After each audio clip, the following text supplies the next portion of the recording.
Okay, good evening, everyone. My name is Sarah Grimwood. I'm the acting chair of the Natural Resources Commission. I'm calling this public meeting to order at 7 o'clock. This meeting will be conducted virtually.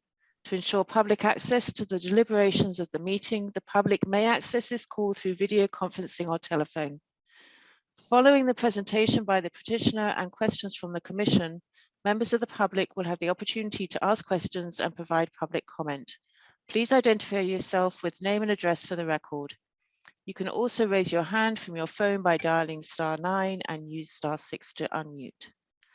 All video screens will be turned off with the exception of the Commissioners, Delia, and the current petitioner. Once the Commission has acted on an application, the petitioner is free to leave the meeting.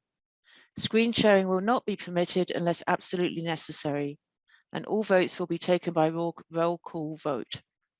In the event of any technical difficulties, all matters on the agenda that have not been heard will be automatically continued to the February 16th NRC meeting. At this time, I would like the commissioners to introduce themselves, please. Nick Pappas. Gary Kleiman. Gary, you came in as Karen Brockover. Yeah, did you know that, Gary? You're showing as Karen. Interesting. I don't know how I did that. We're okay. There aren't enough people on there to get this confused. Okay, so we're going to start with approving the minutes from November 17th, 2021. Did anybody have any comments? Equipment is spelled wrong. What was spelled wrong? Did you pass it on, Gary? The word equipment. No, I haven't passed Oh. it on yet. I just noticed Okay. equipment was spelled wrong once. Okay, I just passed on one editorial comment. Was there anything else? I had none. No? Okay, can I have a motion then, please? I move that we accept the minutes of, I'm sorry, what date was it? November 17th. November 17th as amended. Second. And the vote, Nick, Aye. Gary, Aye. Greg. I abstain as I was not at the meeting, although I did see it on Zoom. Okay, and I'm an aye as well, so we have a quorum. Next, we have the director's report from Delia, please. Thank you, Sarah. Just very briefly, the Assabet Bluffs project is proceeding. I mentioned at the last meeting that the CPC voted favorably to recommend $1 million in CPA funds for that acquisition. We have had a survey plan completed and we submitted the Land and Water Conservation Funds grant application. So we're excited about that moving forward, and CLCT and Sudbury Valley trustees are actively fundraising for the land acquisition. If folks want to make contributions to the housing portion of that acquisition, they should make checks out to the Concord Housing Development Corporation. And I think that's it on that. The other thing that I wanted to mention was that land manager Will Holden attended one day of the Jumping Worms conference last week, and I attended the second day. I know that Nick, you also attended that conference. I thought it was very informative. Jumping worms are not a new invasive worm. They've been around for decades, but they are becoming there's a growing awareness of problems associated with them, particularly in forested ecosystems where they can be very destructive, as can European earthworms as well. The message that I got from the conference was very much that there's not a lot that can be done about it once you have them. So preventing them from getting into your landscape is really the key. And they're very distinct in terms of identifying them. They're called jumping worms for a reason, and they do act sort of aggressively. They're not dangerous at all, but they also have, I have some information that I can share with you, and we're going to post on the website in terms of how to identify them, but a quick identifier, two things. One, our European, also non-native European earthworms have a saddle which is that sort of different colored band. It doesn't encircle the entire adult worm, whereas on the jumping worms, that saddle is a little closer to the head, and it also encircles the worm completely. And then they have very distinctive coffee ground castings. So in the soil that they're in, there's just a very distinctive like coffee grounds consistency to the soil. Really the measures to help keep them out of your landscape is when you bring in compost, mulch, new plantings, to really inspect those products. If you bring in compost, you can solarize it by putting it under plastic. If cocoons and worms reach a temperature of 104 degrees, that will kill them. For plants, either plant bare root, or if you bring in, plants, as most of us do, that have soil, they're in pots rather than bare root, then inspect the soil that they come in, and that will help prevent them. I have them at my community garden at Codman, where a gardener brought in compost from his home. He realized that he had brought them in, and then he removed all the soil and leaf, all the compost material that he had brought in. So, we're sort of on a wait and see with that, but it's just really, we just want to get the message out there that people should be aware to keep an eye out for them. Yeah. Do you think we should be advising Ellen Cathcart of the risk of them at the town composting site? Yeah, so I am planning to follow up with the public works folks. We have the composting facility there at the former landfill. They turn it frequently. I would anticipate that it attains temperatures of 104, but I think it'd be nice if we could get that confirmation before that material is redistributed to homeowners. Yeah, the main takeaway I got regarding compost was that things like the town compost site are very high risk because the worms live in the leaf layer. And what we do in the fall here is gather our leaves and take them to the town compost site. And they are almost certainly there. And whether or not the edges of the compost site get to 104 degrees for however many hours it is, I'm extremely doubtful. So I think it's a real, very serious risk. May I ask a question? Did you find out how long do they stay in egg form? I mean, is there a risk of buying a plant, and then how many days would it be before you knew if you had any worms? Let me answer it. I got it. So what happens is that they in this climate, they die in the winter, but they leave their eggs in a cocoon, 1 or 2 eggs in a cocoon. The cocoon is extraordinarily difficult to find. In fact, scientists in the field, they described it as painstaking, slow work to get a few egg cocoons. And the cocoons overwinter, they hatch in the early spring, but you won't see any evidence of any worms until May or June. And then if you turn over the leaves, you'll find them. They're very active then. And those cocoons can last up to 2 years.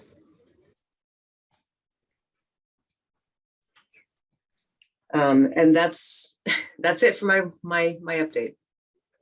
Thank you very much, Delia. Okay, so Didn't first, end on an uptake there, I guess. Yeah, sorry for the not ending on an up note, Greg. Sorry about that. so we're going to start with 1679 Lowell Road. So who do we have representing this one today? Here we go. Yeah, I'm Bill Dickinson from Dickinson Architects, and I'll be presenting the project. We'll also have with us David Schombrun and Eliza Spang, who are the owners of 1679. So they may have some comments or answers to questions you may have after I present the project. But very simply, can you see my cursor moving? Yeah. Oh, and actually, you probably can't. You can't We see can my see cursor. Delia's. But, Yeah. Well, okay. So the main house. So up is north, east is to the right, west is to the left. To the eastern part of the house, we are adding on a covered porch, a farmer's porch across, right, the whole front of the house in that area. Also proposing a on-grade patio to the south of the house here. And up on the north side, a deck in that area. Understanding that the deck and the patio are exempt because they're outside the 50-foot buffer zone. But part of the covered porch is within the 100-foot buffer zone, and the area that's within that zone is a 290 square feet. So the owners are proposing to place 3 evergreen trees in the same area between the 150-foot buffer zone at about 100 square foot apiece. I believe they mitigate the 290 square feet that the covered porch is taking. In addition, a couple other facts, and for the construction, the materials and equipment will be stockpiled on the driveway, which is above, and I believe, I believe that's it for the project. I think it's pretty simple and hopefully straightforward. But do you have any questions? Will the 3 trees be native trees? Yes, they have yet to be selected. And in my conversation with, I think Colleen, that we could do that, the owners could select them or present what they're selecting at the pre-construction conference. Great, thank you. And I understand there was also a discussion about outdoor lighting. Yes. Is that correct? So the front porch will have outdoor lighting, but there will be recessed cans in the roof. So they will be shining down and not on all night, obviously. But it's not light that's going to spread. Okay, I believe you can get some low lumen wildlife friendly bulbs. There's concern about a vernal pool nearby where species might be affected by the light. So this is on the opposite. Yeah, this is on the opposite side of the vernal pool. So I guess it's the back porch that this refers to then. So Sarah, just to answer, we turn our lights off at 10 o'clock every night, completely outside the house. So we will continue with that practice. Okay. All right, if you wouldn't mind just identifying yourself for the record. Sorry, Delia. My name is David Schoenbrunn. I'm the owner of the property in question with my wife, Eliza Spang, at 1679 Lowell Road. Thank you, David. There was a recommendation that we would include a special condition about the lighting. Delia, do you feel that's necessary still? So no lighting is proposed on the deck. Is that correct? There is, I believe there's existing wall sconces, but I don't believe we're adding any new. Okay, if there's no new lighting that's proposed for the deck, then no, I don't think that condition is necessary, Sarah. Okay, great. Well, other than if any future lighting were put in, one might want it to be environmentally friendly. So you could have a condition that said, should any lighting be installed? I don't want to have the homeowners not be able, then somebody lights it and we didn't say any, we stayed mute on it. I think if we affirmatively ask and they don't mind, it would probably be a better approach. Gregory, if we were to submit to agree to put lighting on timers with a reasonable turnoff so that they shouldn't affect the vernal pool, specifics to be provided to the committee before, final approval or construction, would that be satisfactory? I think the concern is less with the timing and more with the quality of the bulb. There are these low lumen bulbs that don't disturb wildlife. So if you would use the low lumen bulbs, I think Yeah, would be- I don't think it's a heavy lifting thing to ask, meaning I don't think it's an extraordinary expense or anything. It's just taking care that you put that bulb in versus another bulb. I think Bill could help you with that, I think. I'm not, I mean, I don't think you don't plan on doing it. I'm just thinking downstream, you suddenly want to, and you say, oh, we said we weren't, now we want to. You want to come back and have to ask us?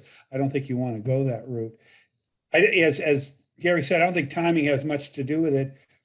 You know, you're not going to turn your lights off when it gets dark when you're using it, and that's when it might affect the environment, you know. But that might be one approach. I don't know. What do people think?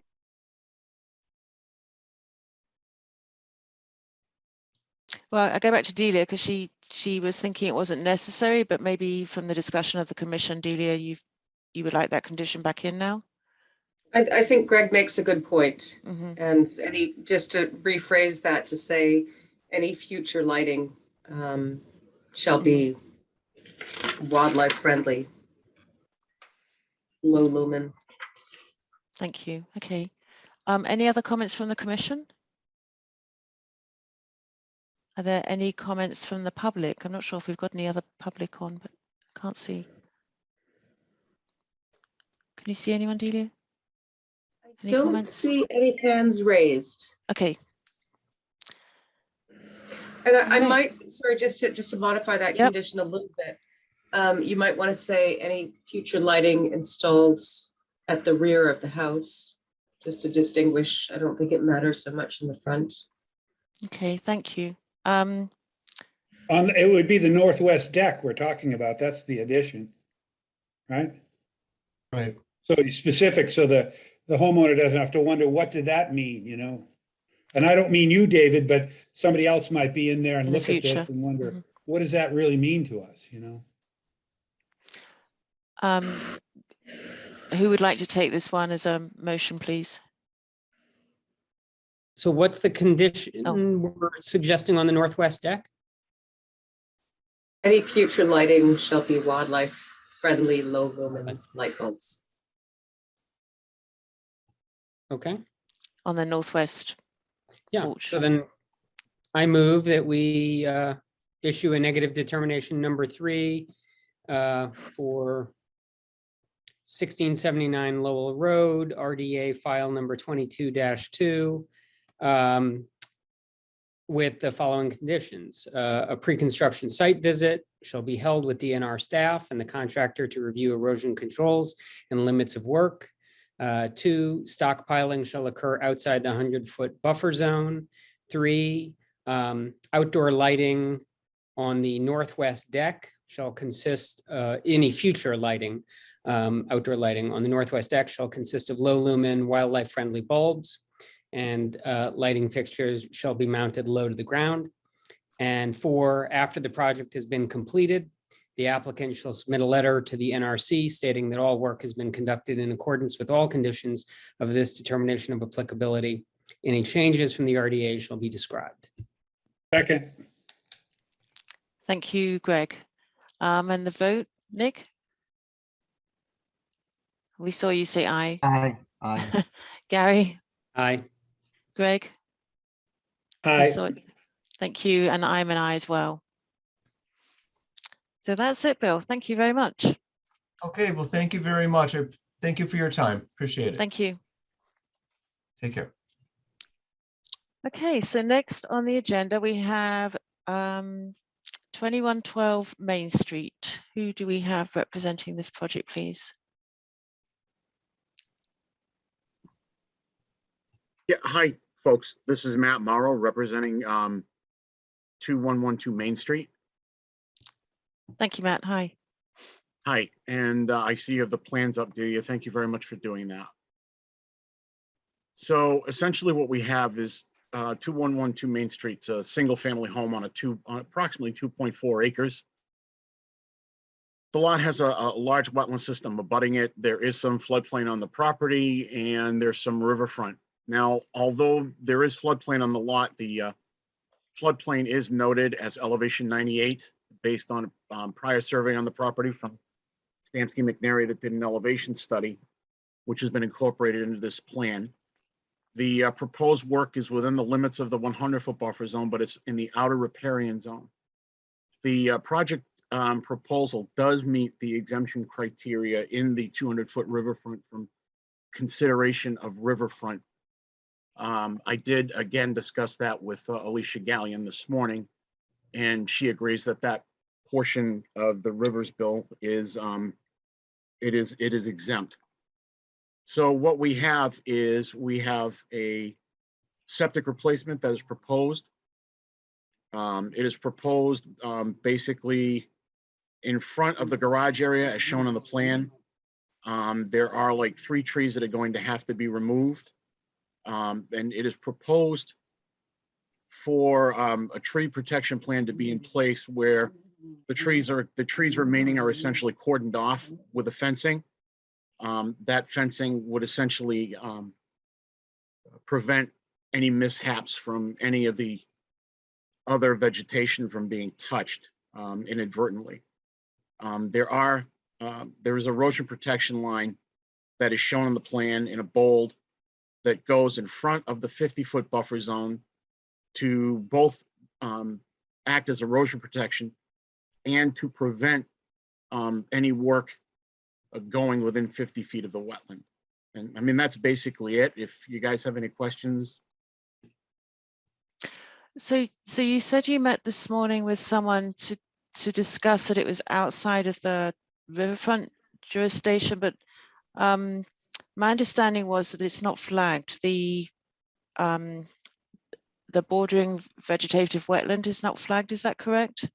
So there's a question about whether it's actually approved under, whether it's been approved.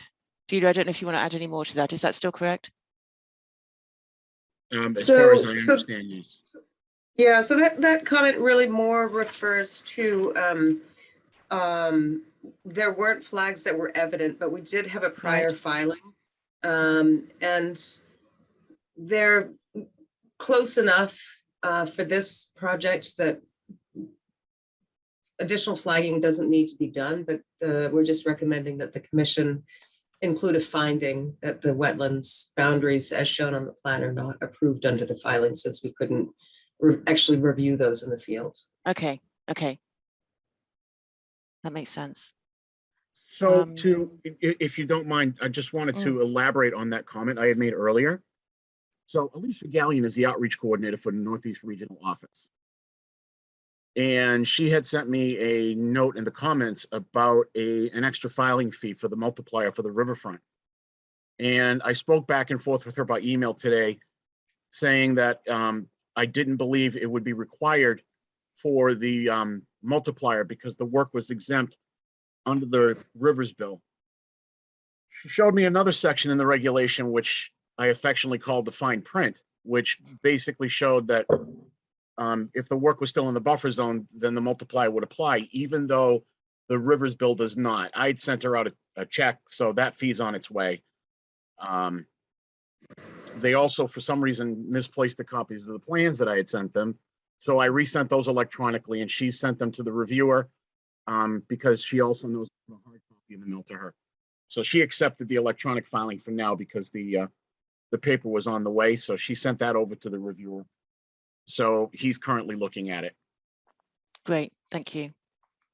Okay, so the only other question I had was, I believe we need a chart to actually explain the more details on the 3 trees that are going to be removed and what the mitigation would be. Yeah, I'm going to revise the narrative and probably add some more detail onto the plan. I'm in the process of doing that now. Excellent, thank you. That was my comments. Any other comments from the commission or questions? No. Not for me. Anything from the public?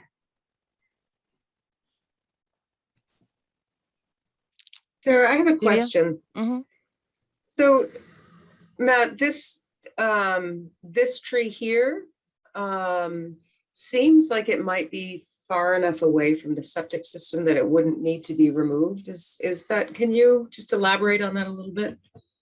Actually, Or is that going to also be affected by the if you don't mind, I'm going to let Evan Carloni, who was also here, who's a septic designer, maybe go into that a little bit more?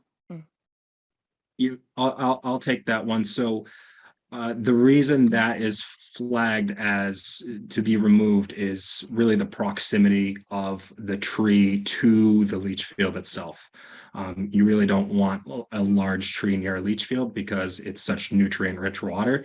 Those roots will make its way straight to that field and wreak havoc on it within a few years. I mean, if it's imperative to keep that tree, we could do something like putting an impervious barrier around that corner to try to prevent root infiltration. But ultimately, roots do find their way into septic systems pretty easily. So that was the intent there. Thank you. Sorry, if you wouldn't mind just introducing yourself for the record. Hi, yes, sorry. My name is Evan Carloni. I'm with Innovative Septic Design, designer of the septic system. Thank you. But I think that makes sense, Sarah, but just the 3 trees will need to be mitigated. Yes. Okay, so so I heard Matt say he's putting together the changes on the plan to show the details of the trees to be removed and the mitigation, and then also we're waiting for the DP file. So we need to continue then to the next meeting, February 16th, to allow for those 2 items to take place. Delia, does Matt have to be here for that? Yes, I guess to look at the revised plans maybe, or not? I probably anyway. not. You'll be here anyway. I mean, it's so minor that it's just those 3 trees. Right. I think, I mean, we can, Matt, if you can get that in by Friday and it's copacetic, then I think this could just move to a closing issue. Okay, Matt. So You got it. have to be in by Friday. Thank you very much. Thank you. Thank you. Thanks. You're welcome. Have a good night, folks. Thank you. So we have one closing issue. Please. So this is for the walkway reconstruction at DC Commonwealth, yeah. So I moved that we close and issue the order of conditions under DEP file number 1371587 for 152 Commonwealth Ave with findings A through E and standard conditions 1 through 20 and special conditions 21 through 52. Second. Thank you both. That was Greg seconding. Thank you. Okay, so we'll go to the vote. So Gary? Aye. Thank you.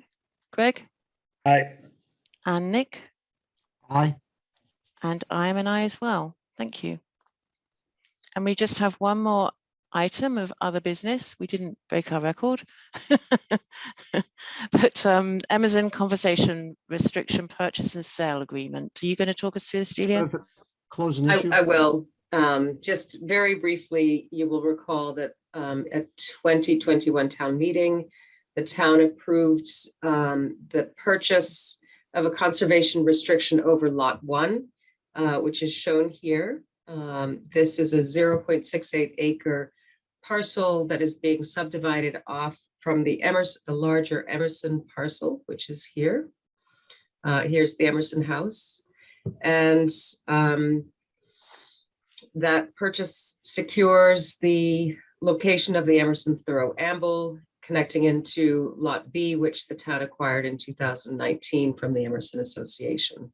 So the action in front of the commission tonight is to vote to authorize the NRC to enter into that purchase and sale agreement with the Emerson Association, and also to authorize town manager Carrie LaFleur to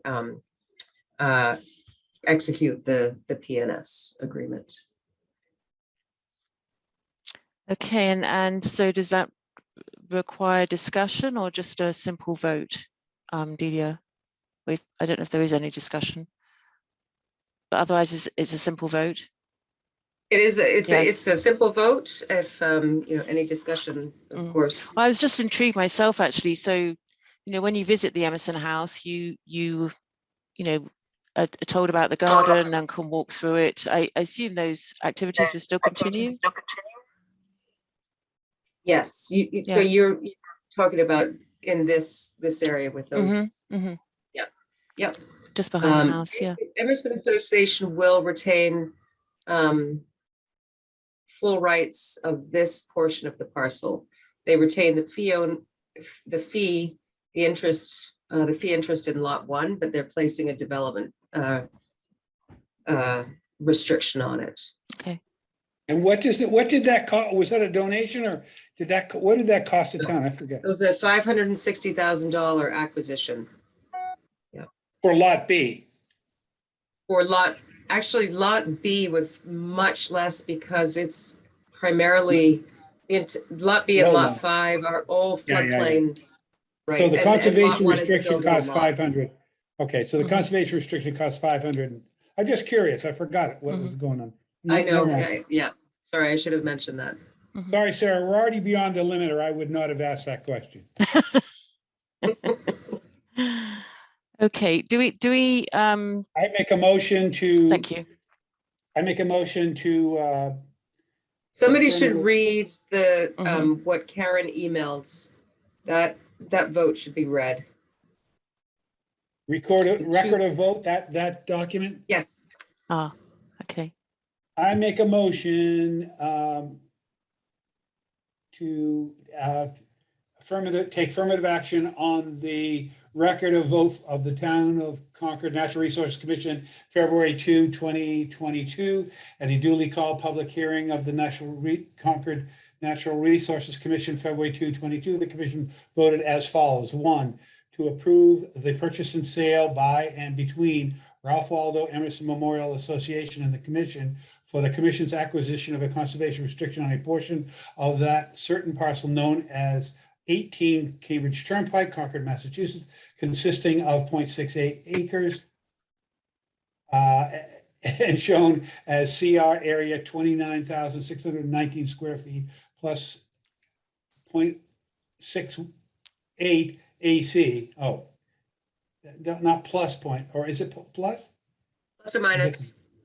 Okay, Oh, yeah. On that certain plan entitled Conservation Restriction Plan of Land of Concord, Massachusetts, prepared by Sam C. M. McNeary, Inc., and dated November 22, 2021, and 2, to authorize the town manager to execute the purchase and sale in the form presented to the commission at its February 2nd, 2022 meeting. Town of Concord Natural Resources Commission, Edward Nardi, Chair, and Sarah Grimwood, and Greg Higgins, and does it say all of them there? Yes, it does. Gregory Higgins, Nick Pappas, Gary Kleiman, and Delia Kay as Natural Resource Director. Duly authorized, book 74404, page 14.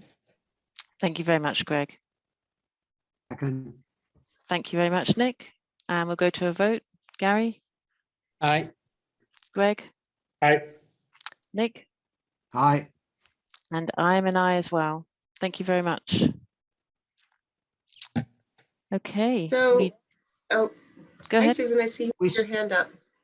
We skipped the COC. Oh, we skipped the, no, we didn't. Yeah. No, close an issue decision. The Neshoba Book Bakery. No, Gary read that one. We did that. Gary did that. Oh, we did that one? Oh, that's right. We did that. Sorry. Ah, And I didn't ask for public comment. I'm sorry, Delia. But Susan, do you have a comment? Yes, but it's not related to your deliberation. I just want to remind folks that there is an election tomorrow.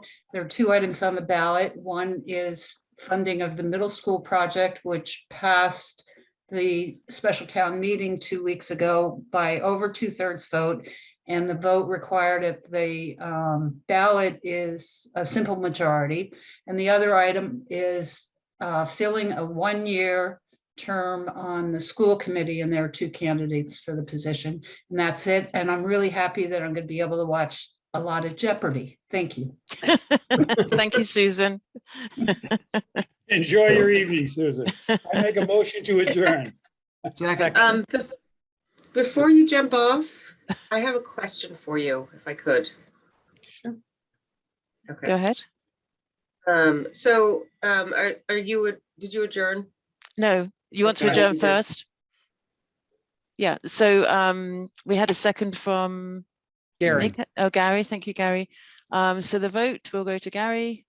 aye. Well, no, but we don't have to vote if we want to let Delia, we haven't voted, we're not adjourned. If Delia has something to ask. No, but she wanted us to adjourn first, I believe. Oh, So No?